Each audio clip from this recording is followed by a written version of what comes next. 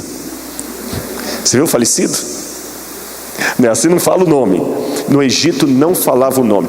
Olha o Ramsés quando ele foi sepultado. A pena que está muito apagada, que não vai dar para vocês verem. Mas na tumba dele, nossa, está muito claro mesmo, que só dá para ver a silhueta dele aqui, ó. O nome da mulher dele está apagado. Então Moisés não menciona o nome do faraó pela mesma razão cultural. Faraó era um inimigo. Mas antes de continuar, eu sei que alguém pode fazer uma pergunta. Peraí, pastor, eu não entendi uma coisa aqui. Moisés não menciona porque ele era inimigo. E você diz que Moisés aqui estava seguindo um costume egípcio. Mas o costume egípcio era baseado no paganismo. Moisés ia seguir um costume pagão? Em alguns aspectos, sim. Lembra que ele vira para Deus e quando ele fala assim: Senhor, perdoa esse povo. Se o Senhor não perdoar esse povo, risca o meu nome. Olha o que ele risca o meu nome. Nos Salmos diz sobre os ímpios: apaga-lhes o nome e não mais existem.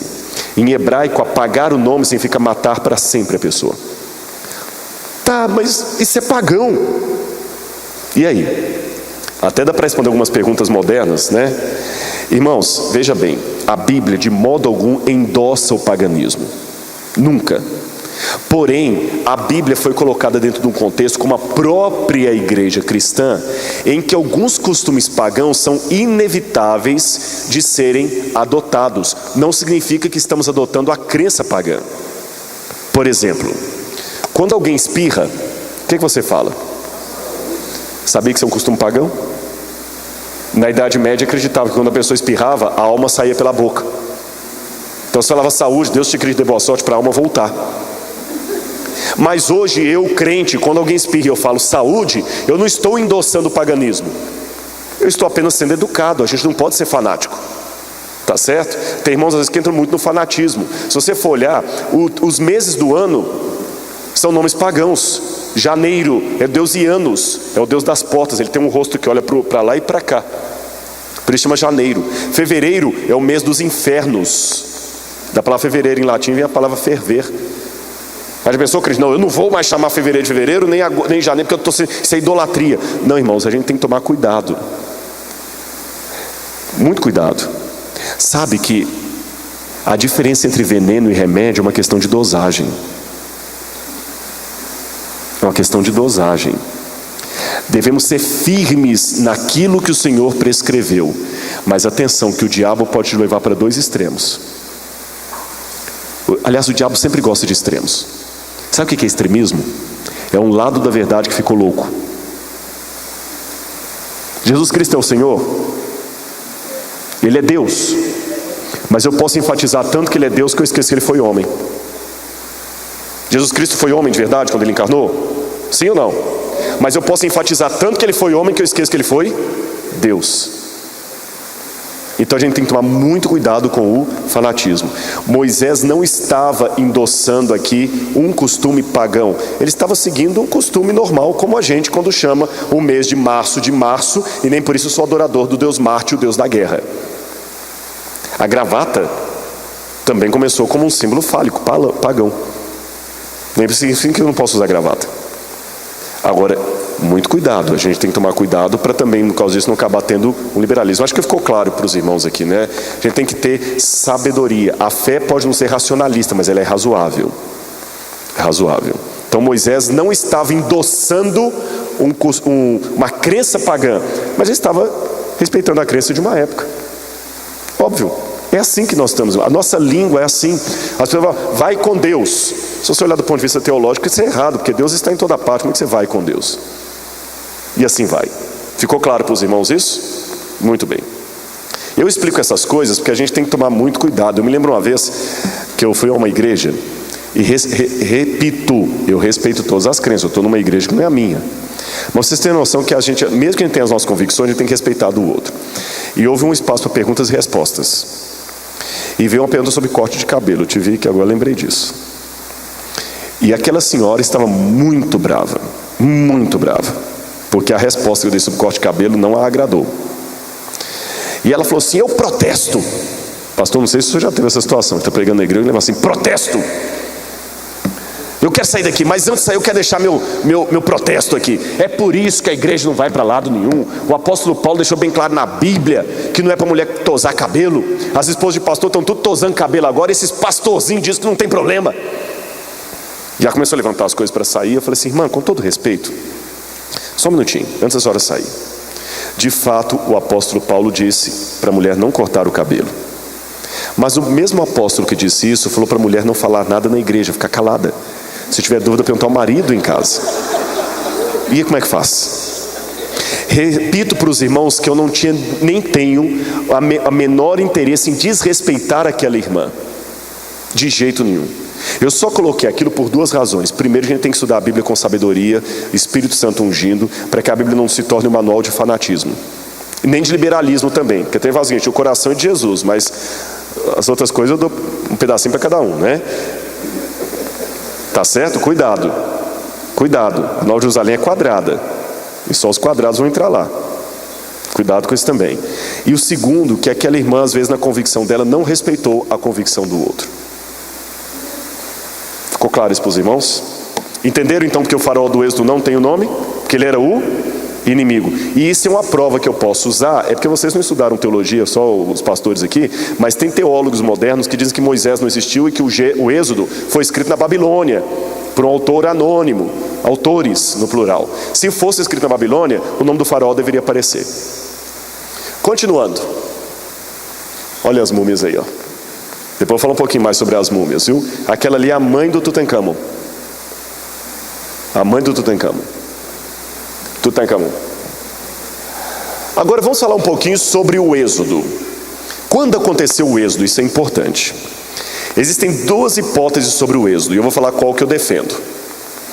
Alguns acham que o Êxodo aconteceu no século 13 a.C., no século 13, aqui, por volta de 1279, na época de Ramsés II.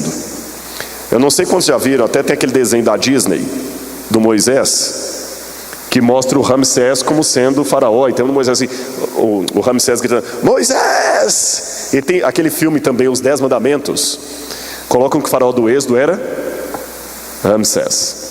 Da onde que o pessoal tira isso? Êxodo, capítulo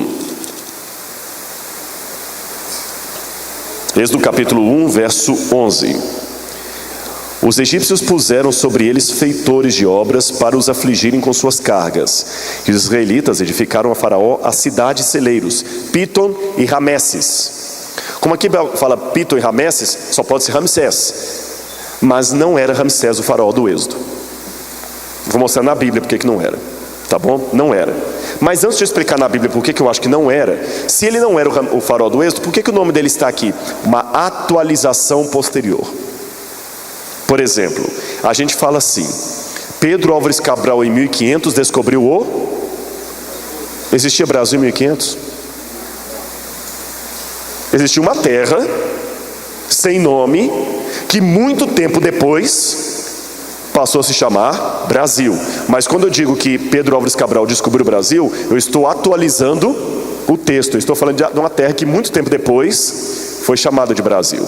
Aqui quando fala que eles construíram a cidade celeiro de Ramsés, não é que eles viveram na época de Ramsés, mas que depois a cidade teve esse nome.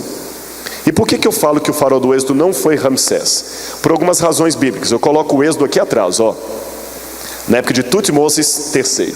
E vou dar as razões para vocês. Por quê? Em primeiro lugar, 1 Reis, capítulo 6, verso 1, diz que, vamos ler esse texto? 1 Reis, é bom estudar a Bíblia mesmo. Vamos ler muitas passagens aqui. 1 Reis, capítulo 6, verso 1. Olha o que diz aqui. 1 Reis, capítulo 6, verso 1. No ano 480, depois de saírem os filhos de Israel do Egito, Salomão, no 4º ano do seu reinado sobre Israel, no mês de Ziv, que é o mês segundo, começou a edificar a casa do Senhor. Ou seja, quando Salomão estava no 4º ano de reinado, estavam completando 480 anos que os hebreus tinham saído do Egito. Ora, Salomão começou a reinar em 966 antes de Cristo. Se eu jogo 480 anos antes disso, eu vou chegar em 1445, 1446. Então a data muito anterior à data de Ramsés. Entenderam a passagem bíblica? Por isso que não pode ser Ramsés o faraó do Êxodo. Outra passagem também que eu posso pegar é essa aqui, Juízes 11, verso 26, diz que da conquista de Canaã até os dias de Jefté foram 300 anos. Ora, Jefté governou Israel por volta de 1100 a.C. Se da conquista de Israel até Jefté houve 300 anos, 1100 mais 300, 1400. Contando mais os 40 anos que os hebreus andaram no 1440, está perto daquela faixa que eu dei. Então não pode ser Ramsés o faraó do Êxodo. Tem que ser 200 anos antes dele. Isso aqui só rapidamente para vocês entenderem. Tem outras passagens também, mas eu só citei essas duas aí para não ficar cansativo. Então eu já falei que foi uma atualização do texto. Se foi naquela época, como é que eu entendo o contexto do Egito e quem é esse faraó que não conheceu José? Aí eu tenho que ir um pouquinho antes. Esse grupo que eu estou mostrando para vocês aqui parecem egípcios, não é? Parece? Mas não são. São os Ixos.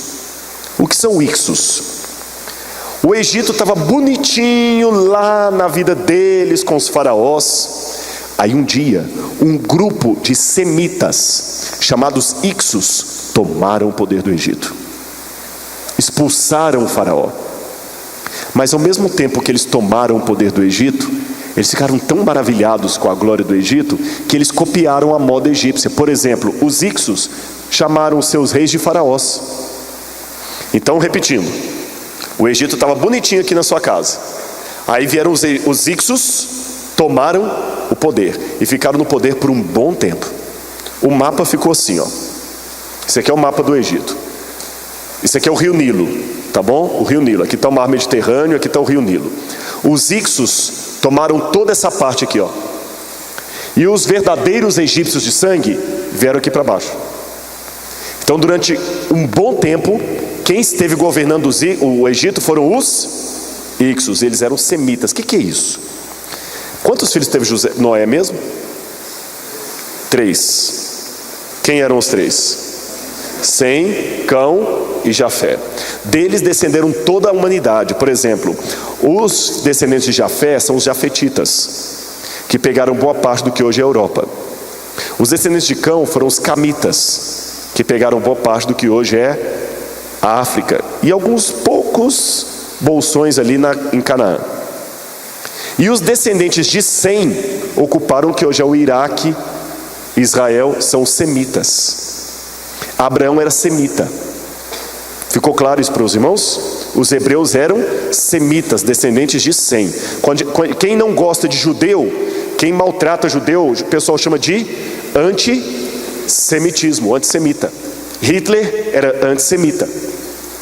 Continuando, havia vários grupos semitas, não eram só os hebreus. Por exemplo, eu sou brasileiro, mas eu também sou latino-americano, concordam comigo? O peruano, ele é peruano, mas ele também é latino-americano. O argentino é latino-americano. Então, o argentino, o peruano e o brasileiro têm em comum que todos 3 são latino-americanos, mas são povos diferentes. Muito bem. O povo de Aram, o povo caldeu, o povo da Babilônia eram semitas. E o hebreu também era semita. Os Ixos também eram semitas. Então, quando José do Egito vem parar aqui, o faraó que governava o Egito era semita, era Ixo. Por isso que ele não se importou de ter José, um hebreu, como primeiro-ministro dele. Ficou claro isso para os irmãos? Imagine que os Estados Unidos fossem dominados agora, vou colocar uma coisa absurda, pela Bolívia.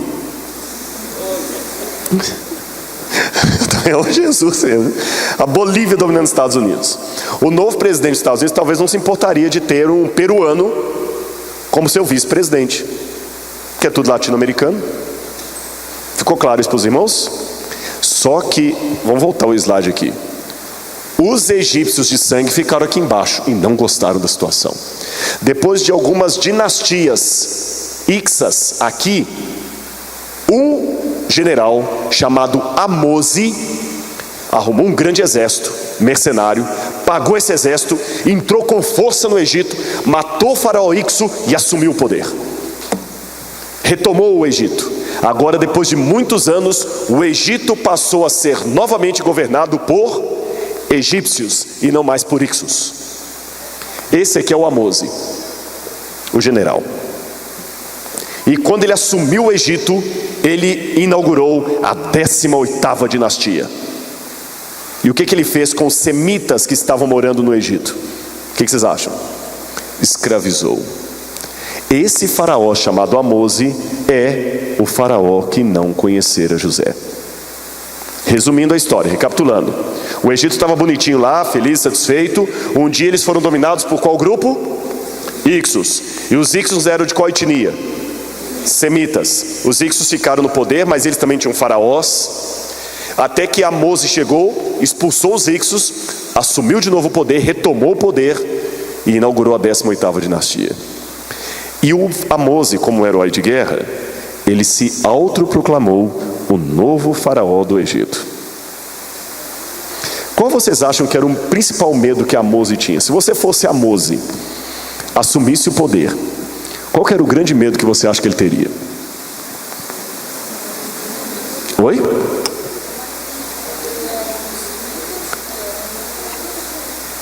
Tomarem. E não só eles, os hebreus, qualquer estrangeiro. Não é isso? Porque você imagina, você está numa terra que é sua, mas outro está tomando conta. Você assume o poder, você não quer mais estrangeiro ali. Ele ficou até com xenofobia. Todo mundo sabe xenofobia, né? Medo do estrangeiro. Sabe qual foi a estratégia dele? Ele ficou tão agoniado com medo de estrangeiros assumirem o Egito, que quando ele se casou, ele casou com a própria irmã para evitar problema. Casamento incestuoso. E a irmã tinha nome de homem. Eles põem o nome de homem nas mulheres. Era normal, viu? Era normal. O que está de vermelho é o nome da mulher. Sempre de vermelho é mulher, de preto é homem.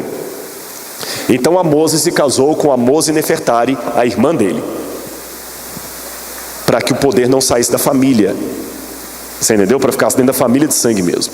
Ele se casou com a irmã dele, Amose Nefertari. E eles tiveram 2 filhinhos. Uma menininha, que ele deu o nome de Meritamum. Feio, né? Meritamum. E um menino que chamou Amenhotep I. E para seguir o conselho do pai, o exemplo do pai, ele obrigou os 2 irmãos a se casarem. Imagina quando criança não poderia sair de problema congênito. Embora a história não narre isto, mas eu presumo que deve ter nascido. Só que eles matavam quando nasciam crianças defeituosas. E nem constavam. Aí a Meritamum, casada com a irmã dela, a Amenhotep I, tiveram uma filha. E deram o nome dessa filha de Amose, o nome do avô.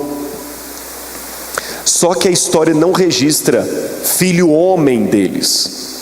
Aí aparece uma figura muito esquisita na história, um tal de Tutmoses I. Quem é esse Tutmoses? Ele pode ter sido um primo distante da família real, mas ele talvez não tinha muito sangue real não. Aí puseram esse Tutmoses I para casar com Amose. Já começou um problema, a família começou a ter gente sem sangue real entrando. Eles se casaram. Só que o Tutmoses era apaixonado por outra mulher. Ele tinha uma concubina, a Mutnefret. Ele era casado com a Amose, mas apaixonado por Mutnefret. Para piorar a história, com a Amose ele teve uma filha, Hatshepsut. Nome Hatshepsut, parece nome de ketchup, né? É só lembrar em inglês, ó. Hat, inglês. Shep, sut. Hatshepsut. Ou Hatshepsut. Vamos tentar falar o nome dessa? Ou vocês preferem os livros da Bíblia? Acho que é mais fácil, né? Não precisa ir muito longe. Vocês sabem que naquela época havia muito machismo, como há até hoje. Eu falei na igreja adventista sobre isso de manhã. Aí vejam a bagunça. Com a esposa legítima, ele teve uma filha, Hatshepsut. E com a amante, a Mutnefret, ele teve um filho que chamou Tutmoses II. O que vocês acham que ele fez? Obrigou a filha, com a esposa, a casar com o filho que ele teve com a amante. Dá para imaginar casos de família? Dá para imaginar? Parece novela mexicana esse negócio, né? Tá confuso, irmãos? Vocês estão a entender? Falar de desgraça dos outros é fácil, né? Agora é bagunça. A Hatshepsut foi obrigada a casar com o irmão bastardo dela. Imagina a humilhação.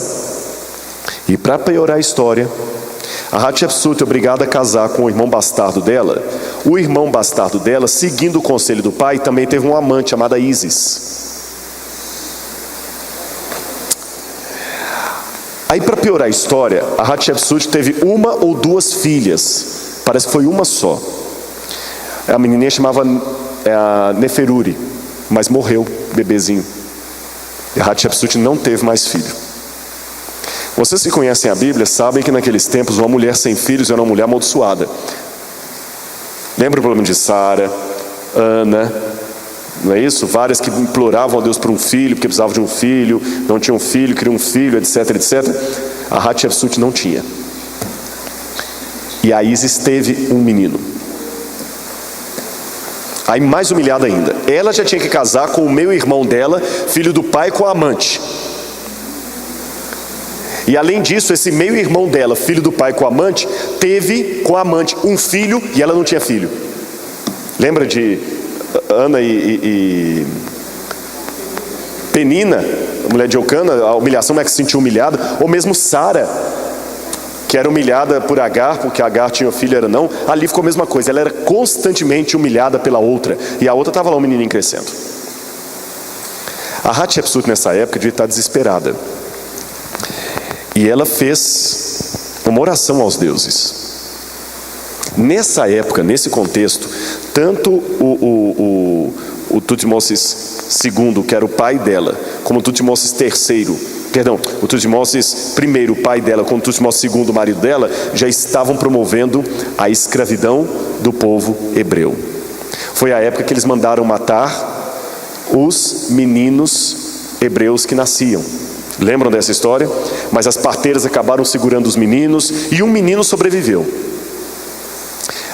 Olha como é que Deus trabalha. A Joquebede segurou Moisés o quanto ela pôde, mas quando o menino estava crescendo, qual foi a estratégia dela? Vou colocar no rio Eufrates, no rio Nilo. Por que ela colocou no rio Nilo? Outro mito dos desenhos e filmes. O pessoal imagina o Moisés assim naquele, tipo uma arca de Noé ali, né? E as águas batendo aqui, ela, vai meu filho, seja lá o que Deus quiser, vai embora. Não foi isso não. A Bíblia fala que foi uma estratégia. Ela escolheu a hora certa para colocar o menino no rio, na beirada, no momento em que a princesa estava tomando banho. Na minha opinião, era Hatshepsut.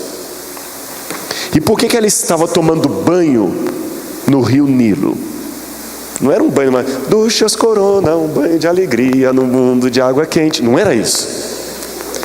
Era um banho cerimonial, era um banho religioso, porque os egípcios adoravam o Nilo como um deus. Era o deus Hapi.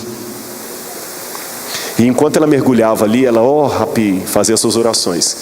O que vocês acham que ela devia estar constantemente pedindo ao deus Hapi? Um filho homem. E quando ela está bem banhando nas águas e pedindo, aparece um cestinho. Quando ela abre, ela vê um menino. Percebeu que era dos hebreus. Mas na hora, como é que ela deve ter interpretado?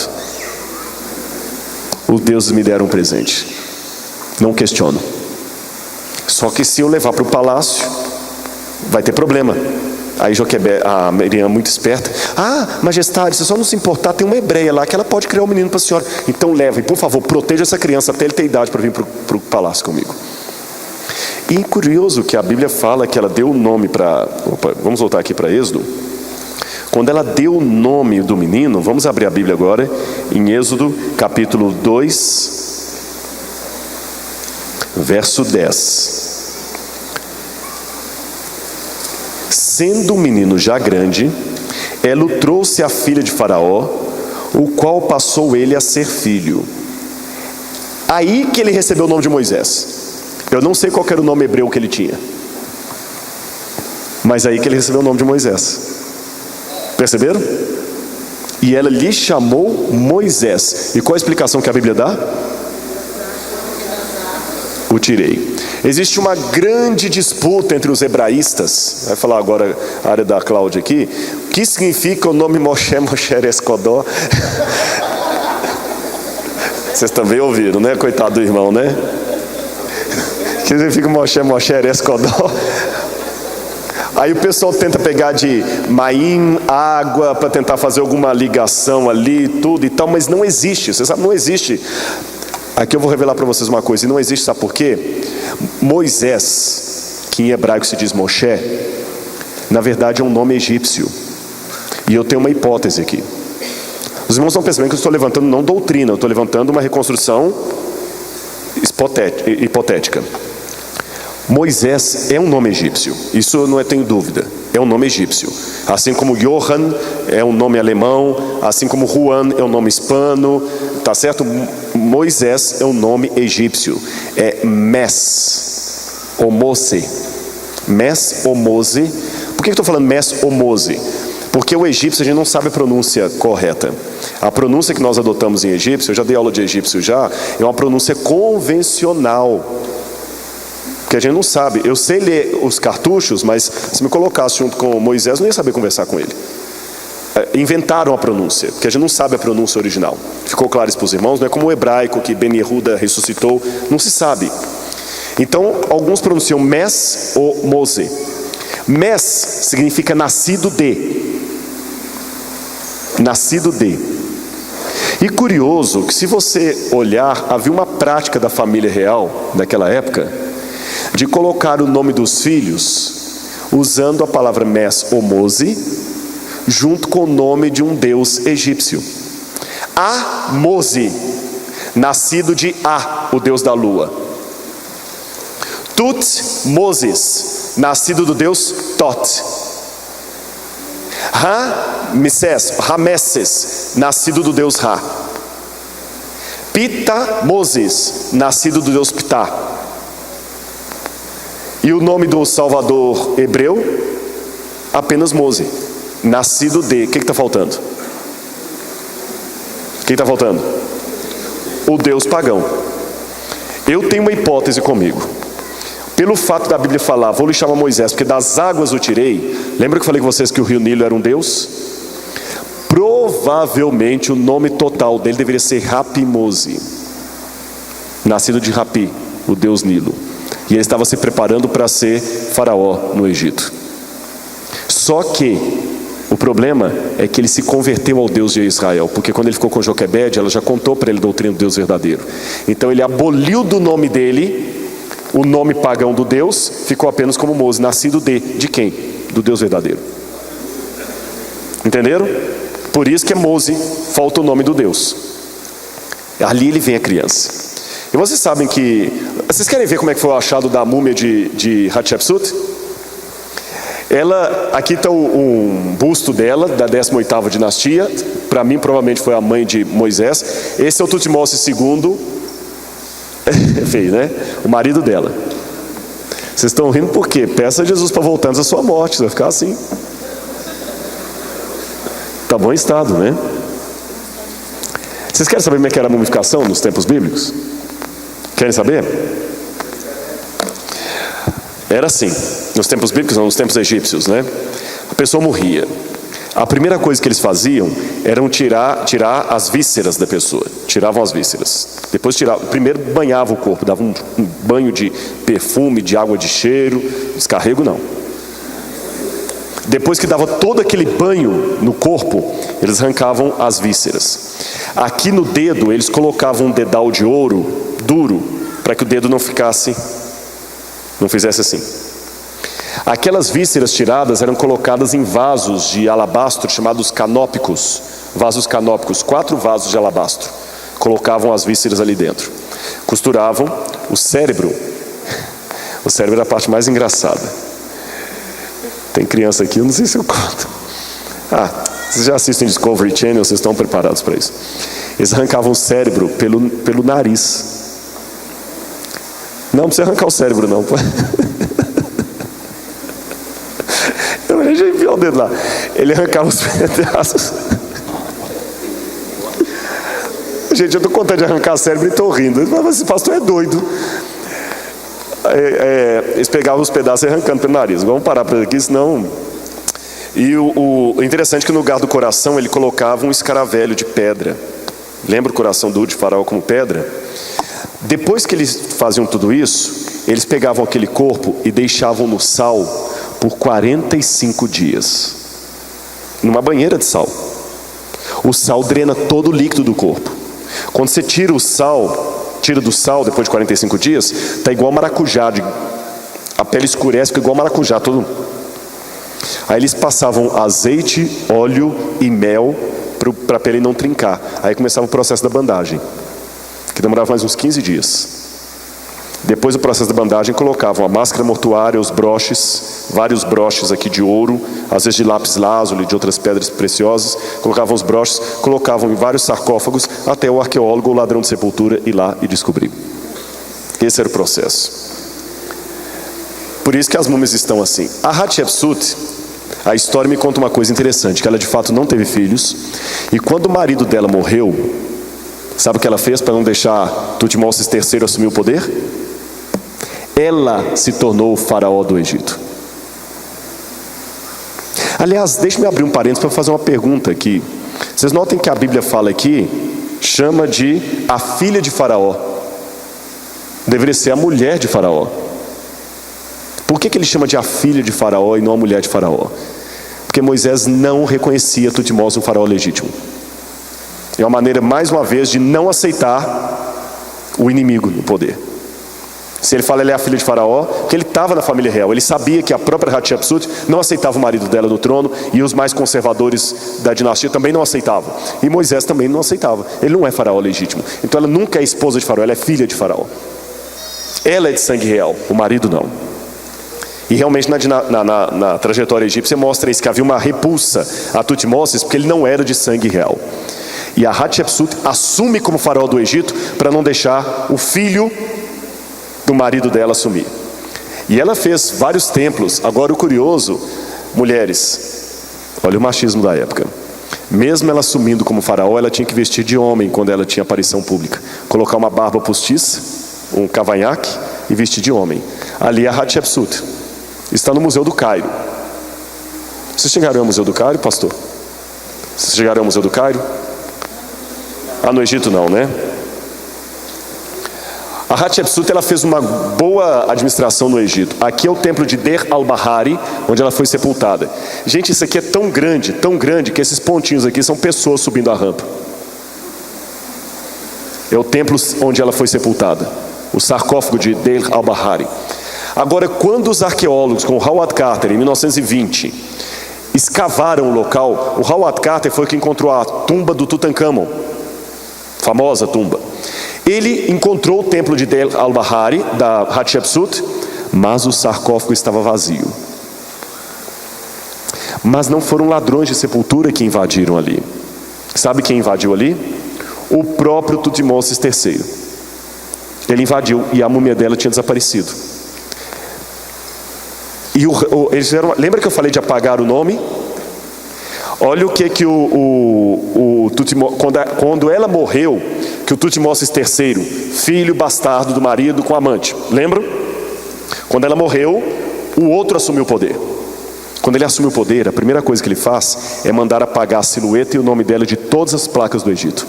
Por pouco ela desaparece da história. Dá para vocês perceberem que aqui tem uma silhueta que foi completamente apagada? Alguém chegou realmente com uma picareta. Por que eu sei que foi antigamente, não foram cristãos, por exemplo, que apagaram por questão de idolatria? Os deuses foram preservados. Só a silhueta da Hatshepsut que foi apagada e o nome dela do cartucho também.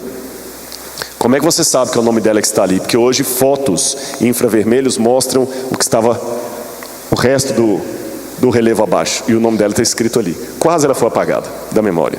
E a múmia dela desapareceu. Aqui estão as imagens dela. Mas Sarri-Hawass, figura polêmica e controversa no Egito, não vou entrar no mérito da questão. Polêmico, você ouviu falar dele, né?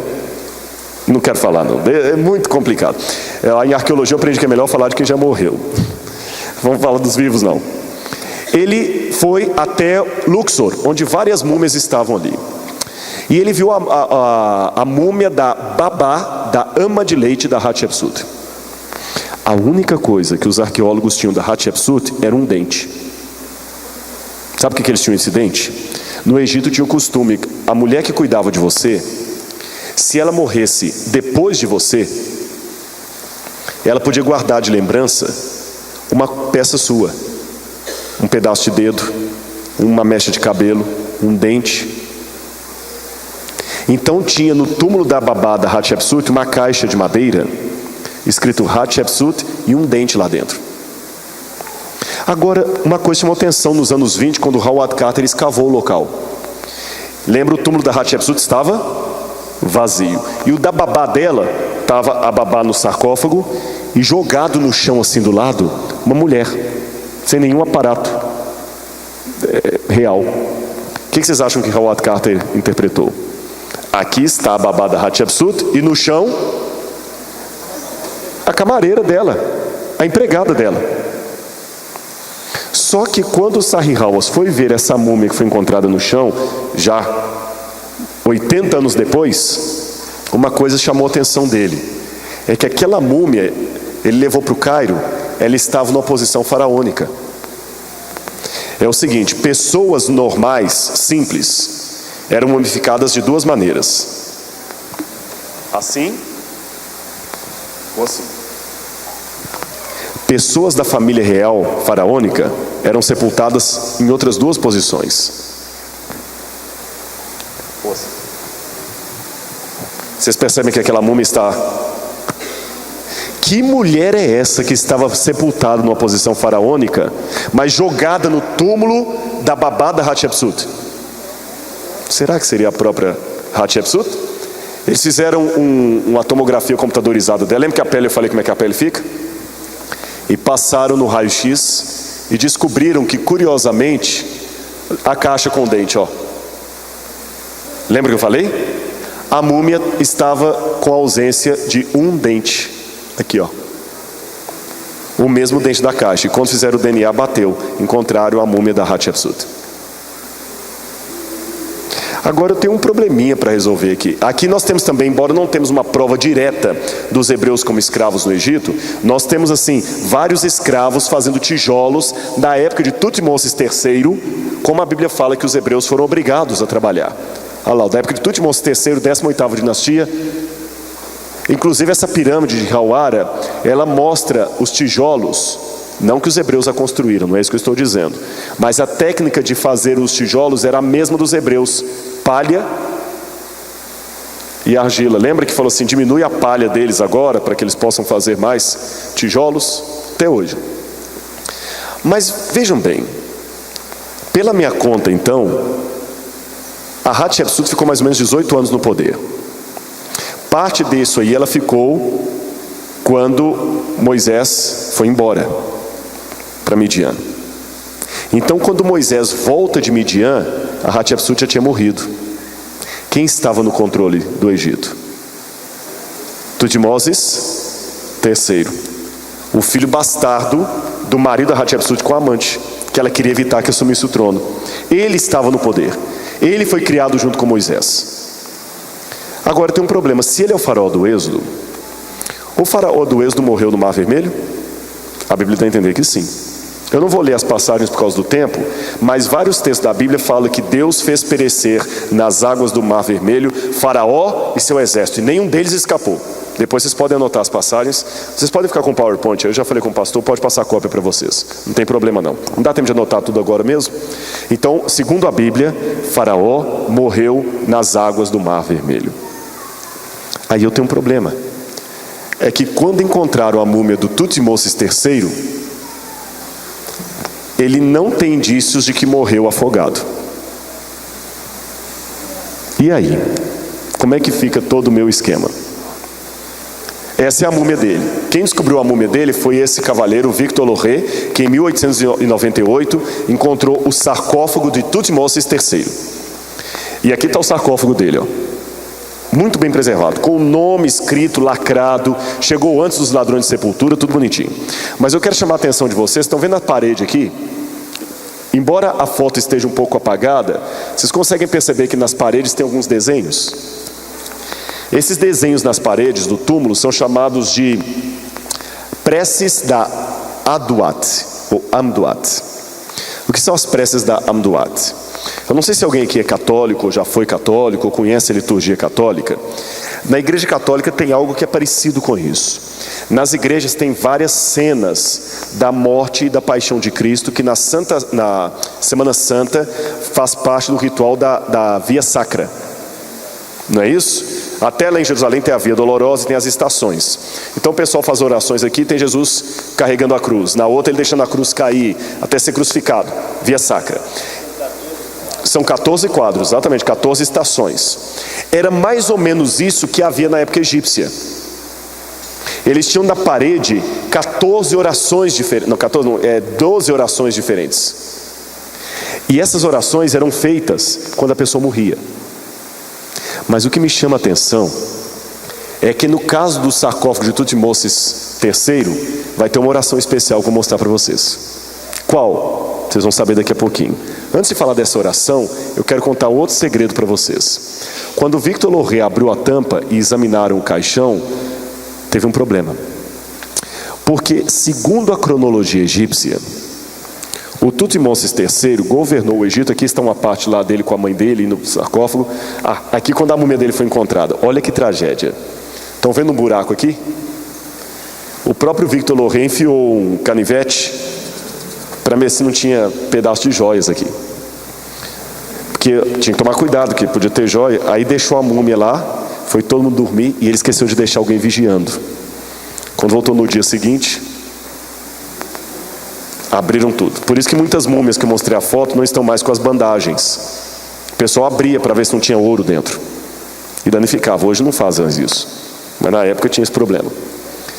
Mas o problema é que o Thutmose III, ele, quando morreu, ele governou o Egito por 55 anos, mais ou menos. Uma parte em corregência com a Hatshepsut, tá bom?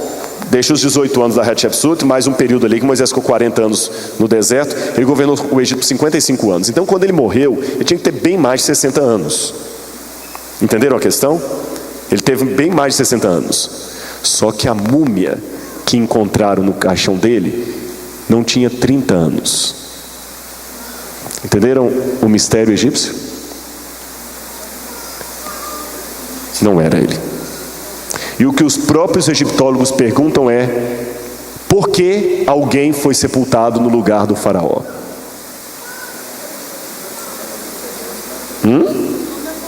Lembra que eu falei que ele morreu no Mar Vermelho? Não tinha corpo, arrumaram alguém. Eu vou falar uma coisa com muito cuidado, porque eu estou na capital dos políticos, mas você sabe que às vezes na política, para fazer a festa, você finge uma coisa que não tem. Existem relatos de, às vezes, a pessoa que já morreu e eles ficam segurando a notícia da morte, falar que ele ainda está lá. Vocês sabem dessas histórias, não é isso? No Egito não era diferente. O faraó morreu. Se não tiver um corpo de faraó para sepultar, o povo entra em desespero. Tinha que ter alguém. Então alguém que eu não faço a mínima ideia quem era, foi morto e sepultado no lugar do faraó. E lembra que eu falei das preces na parede? A 10ª oração traz um pedido pelos afogados. Isso só estava de maneira inédita no túmulo de Thutmose III. A oração diz assim, isso está na parede lá: palavras ditas por Horus aos afogados, aos que mergulharam, aos que flutuam sobre a face do Nu. O Nu é o mar. Aos que estão no abismo da Duat. Ó vós que estáis submersos na obscuridade, no abismo, cujas mãos cobrem o seu rosto. Ó vós cujos rostos estão mergulhados na Duat, cujas espinhas dorsais ficaram na inundação. Está falando de uma multidão que morreu afogado, sem poder ser sepultado, porque ele ficou na inundação. Ó vós que nadais no abismo, flutuando estendidos sobre suas costas, com o rosto voltado para trás. Cadáveres mesmo, né? Boiando. Que haja ar para as vossas almas, para que elas não se asfixiem. Que vossos braços remem sem estar ocultos. Que possais abrir um caminho reto no abismo com os vossos pés, sem que vossos joelhos estejam ocultos. Que possais sair da inundação. Vossos corpos não cheiram mal pela putrefação. Vossa carne não está em decomposição. Tende o poder sobre vossa água. Respirais, porque eu o tenho decretado. Vós sois os que realmente estáis na inundação, os que foram afogados por seguirem a minha carne, que traz vida a vossos. Aí o texto está apagado, não dá para ler o resto. Mesmo que você não seja arqueólogo, vamos interpretar o texto. Está falando de uma multidão que morreu afogada. Aí eu já tenho problema, porque no Egito não havia inundação, não chove. Quer dizer, chove assim, uma garoinha. Mas o Egito não marcava lavoura por chuva, era pelo nível do Nilo. E o Nilo não tinha inundação para matar pessoas. Segundo, tinha que ser um grupo importante, porque ele morreu por seguir a carne de Faraó. E morreu afogado, e nem pôde ser sepultado. E tão importante que ele coloca uma oração especial por eles ali. Para mim é um indício claro de uma parte do exército de Faraó que morreu no Mar Vermelho. E deixaram registrado uma oração especial, porque o egípcio morrer sem ter o seu corpo mumificado era uma terrível desgraça. E eles morreram sem ter o corpo mumificado. Então o faraó coloca uma homenagem a eles. E nem ele estava sepultado ali, era outra pessoa. Mas os indícios não pararam aqui não. quando Tutmoses morre, quem assume automaticamente o poder no lugar dele é Amenhotep II, o filho dele. Só que a história egípcia me diz que Amenhotep II não era o filho primogênito, porque o filho primogênito de Tutmoses III morreu antes do pai. Encaixa direitinho, porque a praga fala dos primogênitos que morreram. Alguém fala, mas ele já era adulto, pastor. Mas é lógico que era. A gente tem um erro também, por causa de vício de desenho ou de filme de Hollywood, a gente pensa que era tudo criança. Primogênito é primogênito, ele pode ter 80 anos, ele continua primogênito. A praga é que ia matar os primogênitos do Egito. Imagina um monte de criancinha morrendo. Primogênito é o primeiro que nasce. Não importa a idade. O filho primogênito de Tutmoses III morreu. E o curioso é que quando o Amenhotep II morre, a história registra que o filho primogênito dele também tinha morrido antes dele, na mesma época do outro. Então eu tenho 2 casos de filhos primogênitos que estavam mortos na mesma época, parece encaixar com as pragas do Egito. Tanto é que quando o Tutmoses morre, aqui está o jornal que diz isso, o periódico. Esse aqui, ó, Tutmoses IV, que assume o poder lá no final, ele se assombra porque ele recebe um sonho onde a esfinge fala: se você me desenterrar, você vai ser o faraó do Egito. E ele fala, mas como? Porque ele não era o primogênito. O primogênito morreu nas pragas. Terminando aqui a história, eu quero mostrar para vocês uma última coisa aqui. Esse papiro é o papiro que está hoje na biblioteca da Universidade Nacional de Leiden, na Holanda. É chamado papiro de Ipulver. É um texto de lamentação. O que é um texto de lamentação? A Bíblia tem vários textos. Tem parábola, tem poesia, salmos, históricos. E você tem texto de lamentação. Alguns trechos do livro de Jó são lamento. Jeremias escreveu um que era chamado lamentação. A lamentação é como se fosse um ato de desagravo por uma situação horrível que aconteceu na minha família ou público. Tá certo? E os egípcios também tinham textos de lamentação. E um deles foi encontrado de autoria de um escriba chamado Ipulver, ou Ipulver. E ele escreve assim: ó Deus Horus, porque as pragas se abaixaram sobre o Nilo, sobre o Egito? O que está acontecendo? O Egito está em trevas. Os animais morrem no pasto e não há quem mais os recolha. Os filhos dos nobres estão morrendo de maneira inesperada. O Nilo se tornou em sangue. O nosso ouro está no pescoço dos escravos que estão saindo para o festival do seu Deus. É uma comprovação fora da Bíblia de quê? Das pragas. É interessante que até a publicação desse papiro, os críticos da Bíblia diziam: as pragas nunca existiram, são um mito. Agora que provou que as pragas existiram, existiram mesmo, mas é coisa natural. É o vulcão Santorini que explodiu e que deu... Quer dizer, uma coisa é querer descobrir a verdade, outra coisa é querer que a verdade esteja ao meu lado, custe o que custar. Vocês estão vendo como é que a gente tem indícios? Mas eu quero terminar esta palestra de hoje dizendo 2 coisas para você. Em primeiro lugar, o Apocalipse também fala de 7 pragas que vão cair sobre a terra, 7 flagelos de Deus. E nós estamos vendo várias pragas caindo aí, mostrando ao mundo. E o mundo hoje está como Faraó, com o coração duro como pedra, não percebendo os sinais de um juízo que se aproxima. E qual é o nosso papel nessa história? Algo a se pensar. E a segunda coisa, você já viu como aparentemente Deus decepciona aqueles que o servem? Imagina como a lógica de Deus é estranha. Moisés se achava preparado para libertar o povo lá. Por quê? Eu vou ser faraó. Quando eu for presidente desse país, você não vai mais precisar fazer oração como aquela que você fez hoje lá na igreja. Pedido de oração.